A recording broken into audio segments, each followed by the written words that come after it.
Lady Ballers? Welcome back. We're Soccer Props. And it's game time. Hi. Hello. How are you? We are good. Thanks for coming on. Nice. No problem. Thanks for having me. Where are you right now? I'm actually in a high school, so I was going to apologize. There may be some like beeping when they change periods. But yeah, it's just like what are you doing there? It's just part of where our facilities are. So it's just like better Wi-Fi here. Nice. Yeah. Always looking for the best Wi-Fi. Yeah, exactly. So you're from Long Island, right? Mm-hmm. Yep. Nice. Where about? Suffolk County. Cool. So I was born in Middle Island. But Cool. Yeah. I'm from Sayville. Oh, nice. Yep. Cool. Yeah. Yeah, I know Nikki Stanton's on our team also, so I know she brought up you guys. Yeah. How's she doing? She's good. She's hilarious. She's so funny. The best. People call her Goody. Yeah. Yeah, okay. Nikki, yeah. She ditched Goody. Oh my God. So you grew up on Long Island and then you ended up moving to New Jersey. Is that right? Oh, I just ended up playing for a team in New Jersey. Okay. So I played for the Commute? same team as Alana Cook and Julia Ashley. Okay. Cool. Yeah, commute. Yeah, it was like 3.5 hours to, just one way. Wow. Yeah. That's a lot of miles on the car. Oh, yeah. We had the minivan, so we went through a lot of minivans. Were your parents or guardians very like supportive of your soccer journey and making sure that you had the resources that you needed? Oh yeah, absolutely. My mom was just all for it. Anything I wanted to do. She started me in swimming. I also played soccer and basketball at the same time. And whether or not I wanted to train for soccer or basketball, my mom was just like, as long as your grades are good, you could do whatever you want. And so they were very, whenever my dad would have off, he's taking me to the tournaments and stuff like that. So my parents were definitely, they had no soccer knowledge beforehand, but they were all on board once I started to love it. That drive must have been a lot. Oh my goodness. I think back on that now, I'm just like, whoa, you guys were crazy. But thank you. But I do that for my kid. I'm like, I don't know. Yeah. That must have helped you at like a young age be very good at time management, I'm sure. Yeah, so definitely I was just in the car. I had all my homework done in the car on those car rides. By the time I got back home, it was just time for bed. Yeah. So. Wow. And how many times a week would you do that? So we worked it out where it was about 1 to 2 practices a week, and then for the weekends, and I would also be there for the game days. So it was probably like 3 times a week in total that I would be making that drive out. Wow. And you also played basketball and swam? Mm-hmm. Yeah, so swimming was a little bit when I was younger, and then basketball at the same time too, all the way up through high school. Wow. Yeah. Amazing. Soccer your favorite?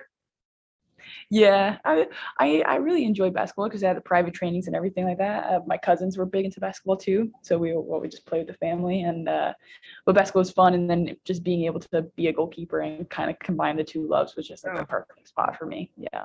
I was gonna ask, were you always a keeper? No, I didn't become a keeper until I was about 12 or 13, and even then I was doing like the halfsies. Mm-hmm. This girl that was in goal didn't want to be a full-time goalkeeper. So then I was playing basketball at the time. So I had some good handles, and they were just like, oh, why don't you give it a shot?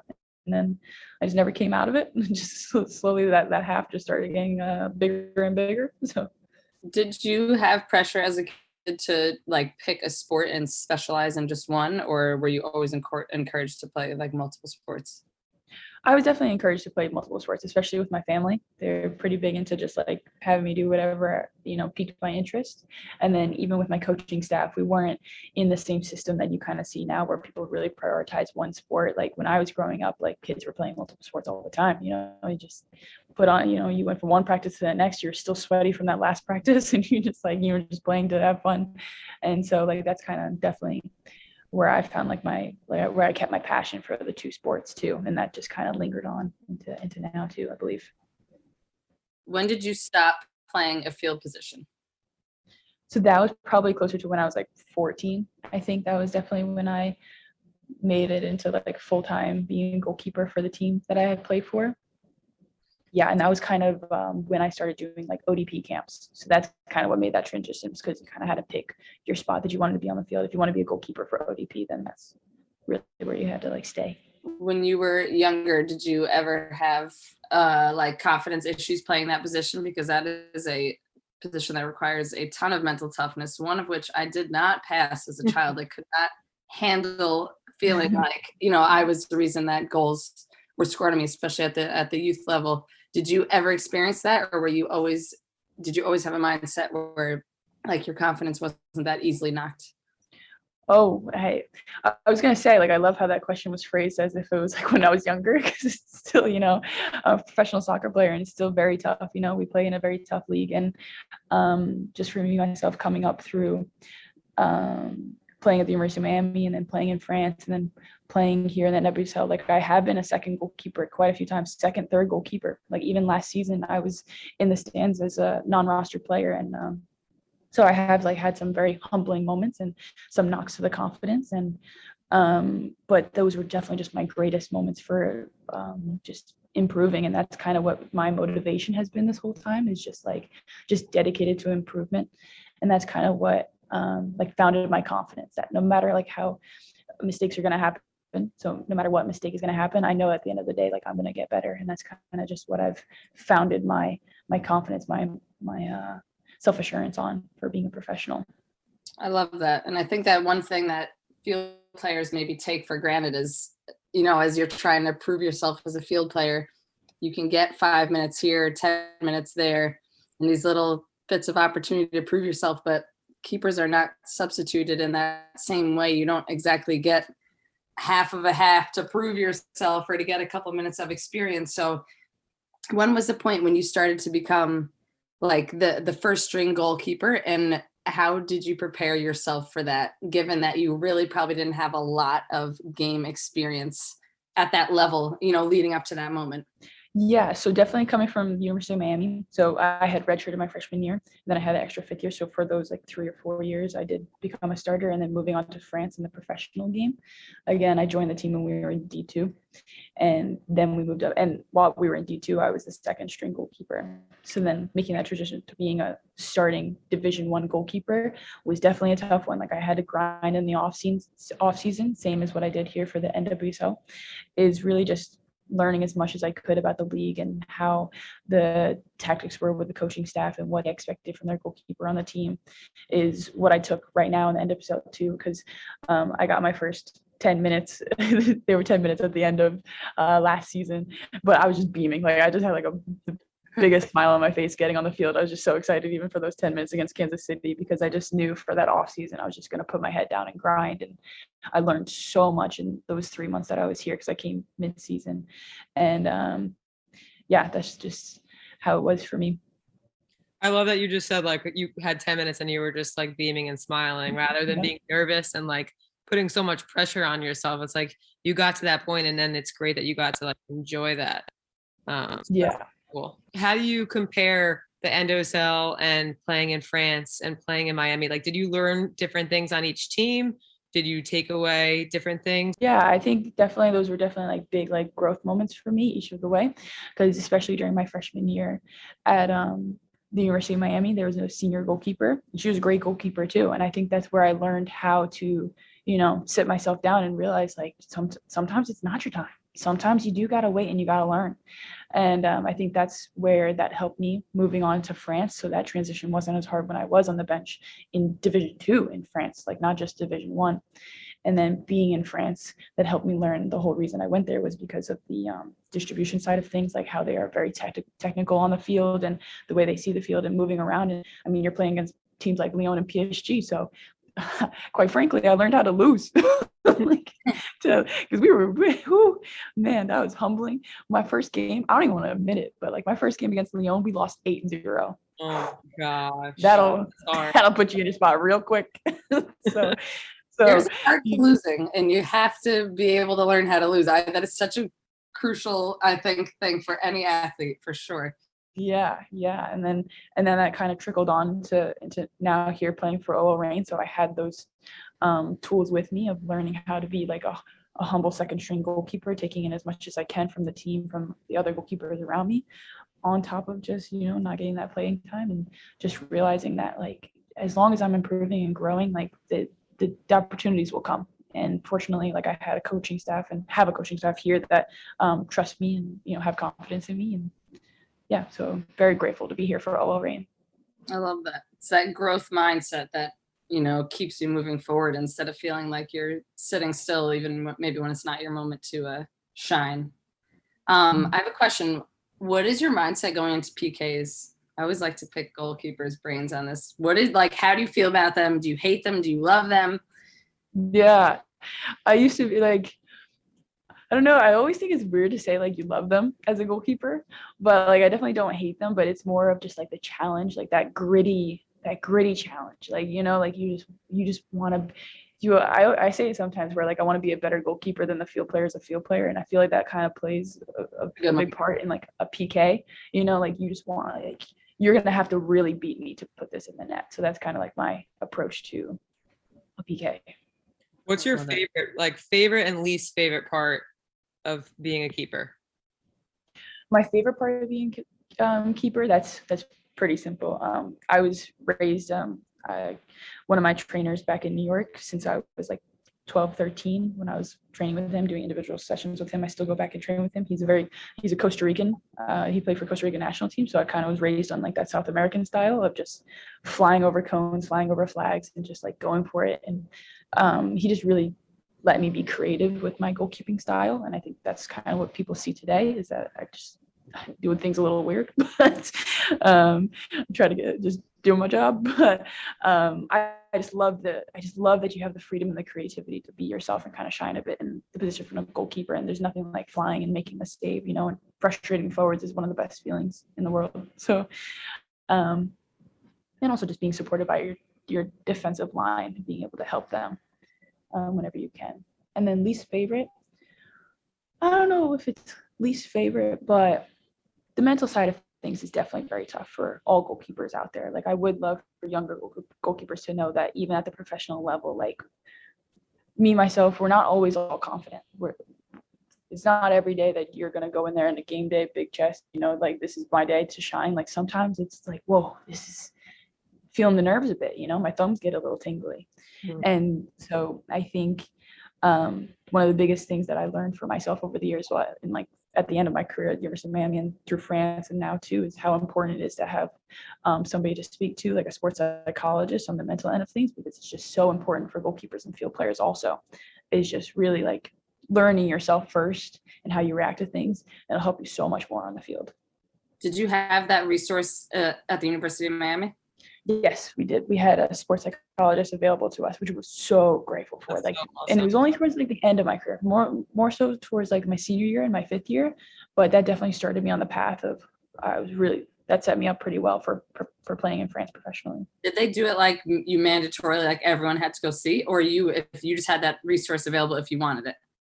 So how it happened was the first time it was like a team group setting. So our coach had set it up where we would meet as a team, and then I myself was like interested in meeting with them because I was struggling with my confidence at Miami quite a bit. And so then I definitely felt like I needed that resource. So I reached out and started having individual meetings on the side of that. And they were in charge of most, like, if not all of the teams at Miami, which is a lot. But yeah. That's really cool. It's so nice. I mean, I wish we had that resource when we were in school, but I feel like it's becoming more and more available for athletes in college, and even at the high school level it's starting, which is awesome because it's such a valuable thing to have, and to know like you don't need to feel shame. Like it's courageous of you to get the help and to ask for the help because everyone needs it. I mean, and it's only going to be a positive, right? So I think that's such a great piece of advice. Do you have any passions besides soccer, like anything off the field that you're really passionate about? Oh yeah, definitely. I mean, I think that circles back to what we were starting with in our conversation of like how I played different sports at the beginning. So like soccer wasn't always just like the end all be all for me, but even now, like becoming a professional, like I really lean on my hobbies too to kind of refresh my mental state.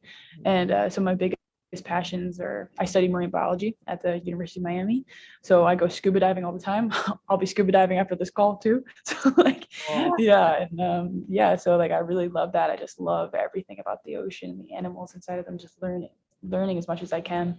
And I like to draw on the side and go for walks, and Washington is just such a beautiful state. So I'm really lucky to be here.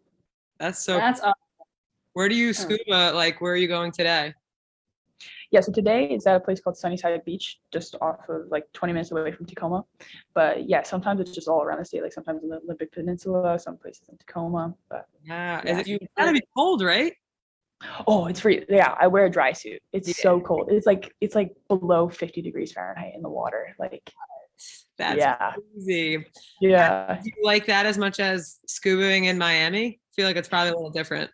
yeah. I can't even compare. Like, everyone loves to just, be in your bikini, just suit up Yeah. on, like, put Yeah. your BC on, and don't like, nobody looks attractive in Washington scuba diving.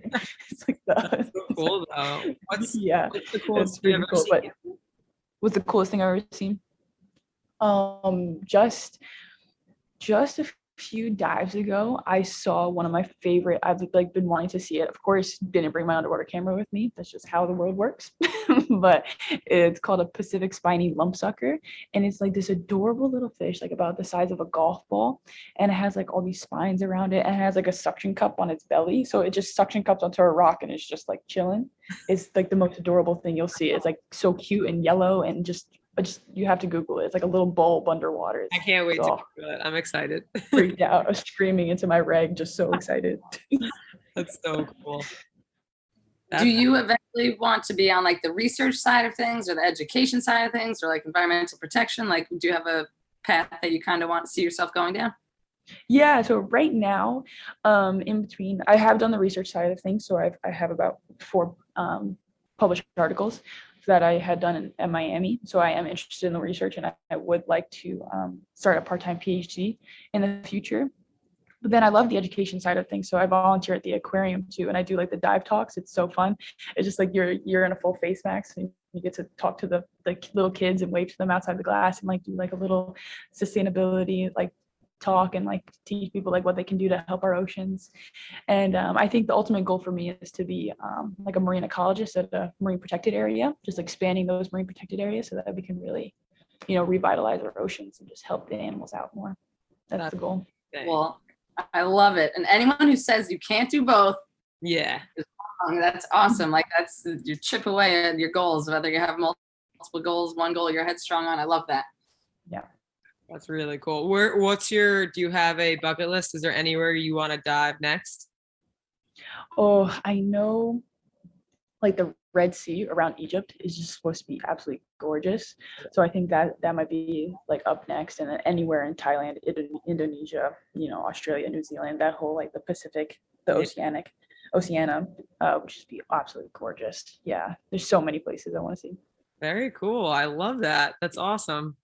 Alana, anything more before we do the Would You Rathers? No, I was gonna say, should we dive into some rapid fire questions? Do it. All right. Sports drink or water? Ooh. I'm gonna say sports drink. Nice. Yeah. What's your sports drink of preference? Oh, I do get migraines, so I gotta wean myself off the Gatorade sometimes, get a little sugarholic. But I do think I drink Gatorade mostly. Solid. Would you rather be an expert chef or really good at an instrument? Expert chef. I think I would love to find the passion of cooking because it's not there right now. There you go. Yeah. Would you rather have unlimited pairs of sneakers or hoodies? Are the hoodies like graphic hoodies? Like, can they just be? Want them to be, yeah, right? I think it might be hoodies because like imagine so many different ocean conservation hoodies. Yeah, I might do that. Very cool. Would you rather spend the day at the gym or on the field? On the field. Sweet or salty? Salty. What's your favorite snack? Let's see. On road trips, for some reason, I always have to have like a bag of sour cream and onion chips. I wouldn't say that's like my favorite, but it's just like a known thing that's next to me on the ride. I like it. Which chore are you going to stall doing the longest? Folding the laundry or doing the dishes? Oh, yeah. Major shout out to my roommate, Jimena Lopez, because she deals with all my dirty dishes in the sink, and she loves me and I love her, so she lets it be like that for a little while longer than it should, but I do them, but it takes me a while. You let them marinate a little. I like it. Yeah. I am the type just let it sit in the water and use that as my excuse. That's so good. Would you rather binge a TV show or a book? I'll go for the book. Nice. Nice. Yeah. Are you an avid reader? Do you read a lot? Yeah, I do. I jump around from fiction to nonfiction. Most of them just like oceany books, and then also just like really sappy love stories. I'm the same. I love a good. Yeah. I'm always like, what's a good beach read? I feel like that's an easy way to describe. Like, I want the easy novel that I'll cry a little, but it'll end up being okay. Yeah, exactly. Just crying on an airplane. Well, All right, I think I know the answer to this one, but would you rather go to space or be in a submarine? Ooh, it's got to be the submarine because I would love to be a part of an expedition to Marianas Trench, which is the deepest Oh part of the man, ocean. that I have nightmares about Marianas Trench. Cool. Yeah, that was the easiest answer we got for that. Usually people are debating that for a while. Mm.